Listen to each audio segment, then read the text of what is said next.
शिरसाळा मारुती नवसाला पावणारा मारुती आहे. जळगाव जिल्ह्यातील गोदोळ तालुक्यात शिरसाळा गावामध्ये एक असे श्रद्धास्थान आहे ज्याची महती आजूबाजूच्या अनेक जिल्ह्यांमध्ये प्रसिद्ध आहे. या मंदिराचा लिखित इतिहास फार स्पष्ट उपलब्ध नाही, मात्र स्थानिक परंपरा आणि आख्यायिकेनुसार हे देवस्थान सुमारे 300 वर्ष जुने मानले जाते.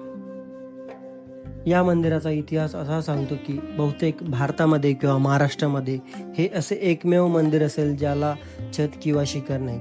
एक प्राचीन आख्यायिका सांगितली जाते. असे म्हणतात की इथे शिरसाळा गावातील एका मारुती भक्ताला त्याच्या स्वप्नामध्ये मारुतीरायांचा दृष्टांत झाला. गावाबाहेरील नदीमध्ये मारुतीरायांची मूर्ती असल्याचे त्यांना सांगितण्यात आले. त्यानंतर गावकऱ्यांनी नदीमध्ये शोध घेतला आणि त्यांना मारुतीची मूर्ती सापडली. मूर्ती गावात आणण्याचा प्रयत्न केला असता अनेक बैलगाड्या लावूनही ती जागेवरून हलत नव्हती. पण एका काका पुतण्याने किंवा मामा भाच्याने प्रयत्न केला असता ती मूर्ती सहजपणे उचलली गेली, अशी आख्यायिका आहे.